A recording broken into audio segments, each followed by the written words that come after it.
is dead. 50,000 Romans just watched him die, torn apart by a lion.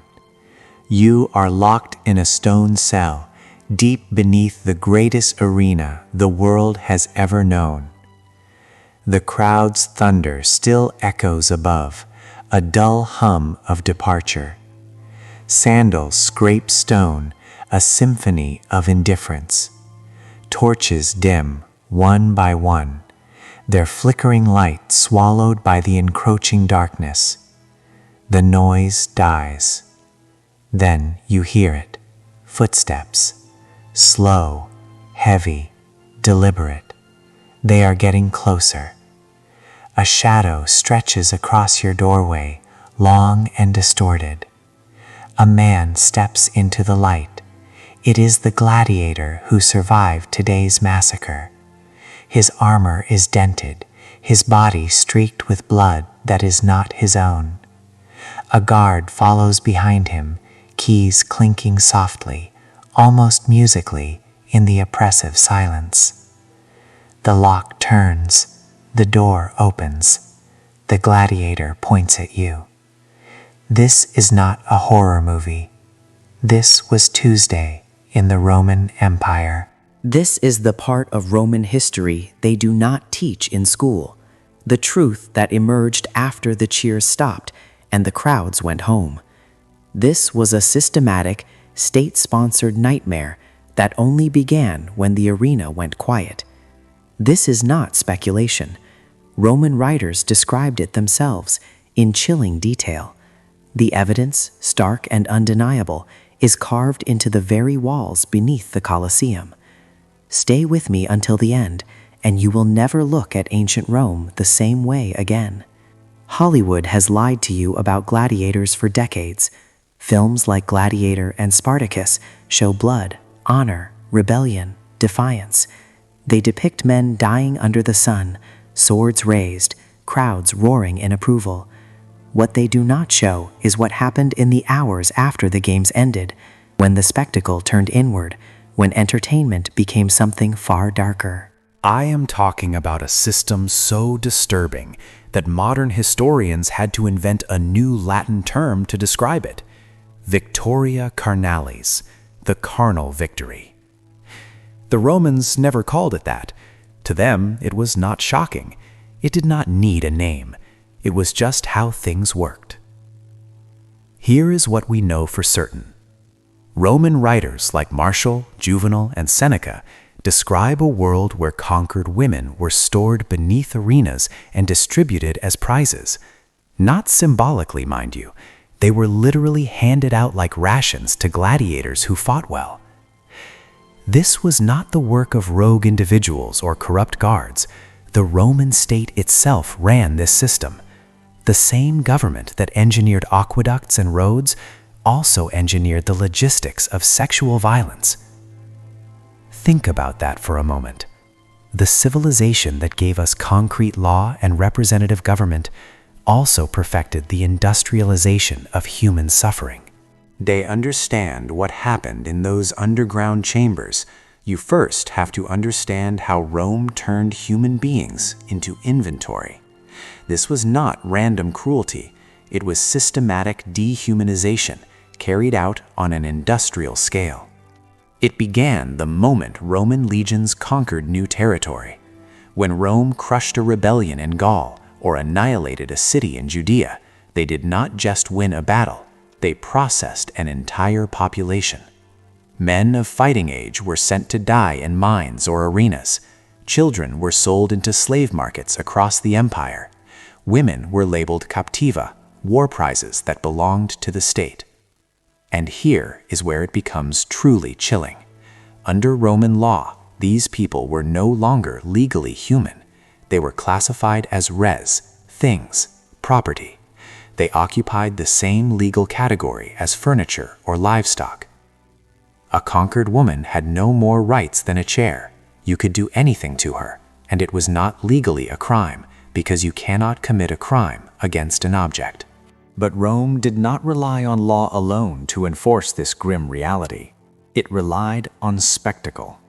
The games were not just entertainment, They were political theater, designed to dominate the conquered and to condition Rome's own citizens.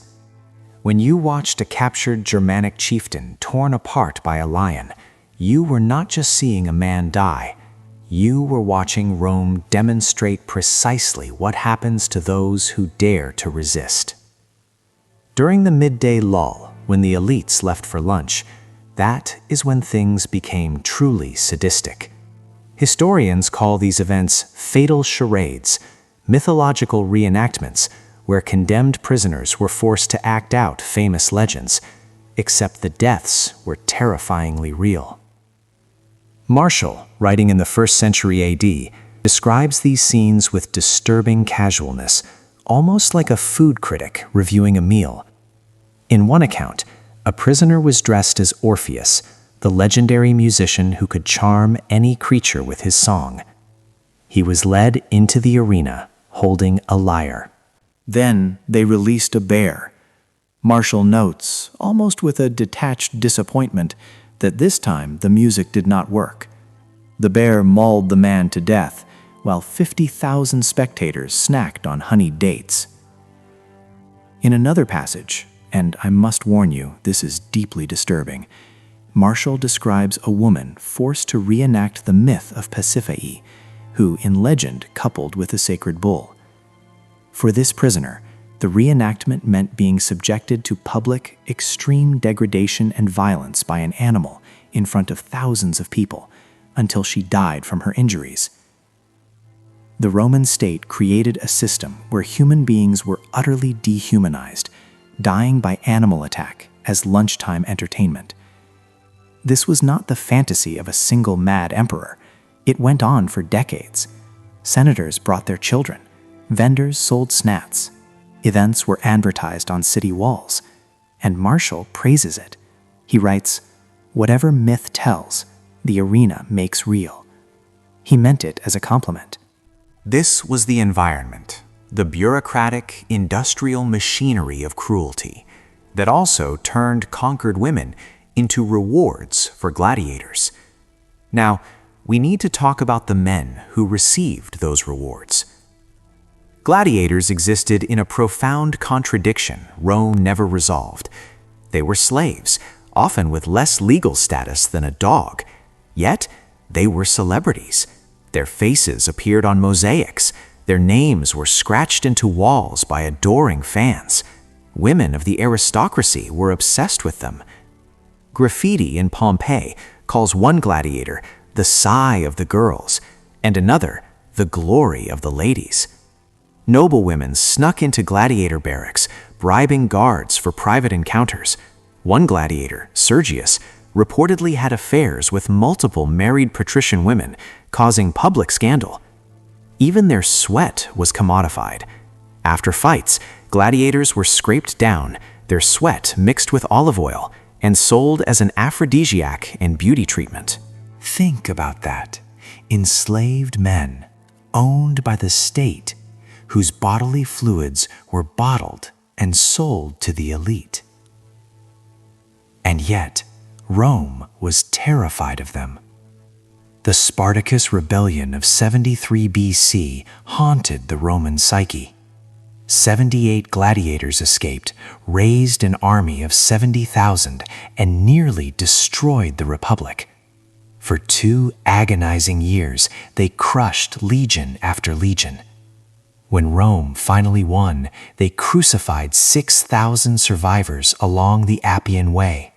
One body every 40 meters, a forest of crosses stretching for 200 kilometers. That trauma never faded. Every gladiator holding a sword was a stark reminder that these men had once come terrifyingly close to burning Rome to the ground. So the question was simple. How do you control incredibly dangerous, highly trained men with every reason to rebel? You reward them carefully, strategically. Extra food, prize money, the promise of freedom after enough victories, and something else. Something the sources mention only in passing, as if it were too obvious to explain. access to conquered women. The documentation is scattered, frustratingly vague. Roman writers do not dwell on it. But when you piece together references from Martial, Juvenal, and later historians, a chilling pattern emerges. After major games, especially those funded by emperors or powerful senators, victorious gladiators were granted what sources call the privileges of the victor. Modern historians believe this often meant access to female captives held beneath the arena. And that is where we are going next, because the real horror did not happen on the sand. It happened underground.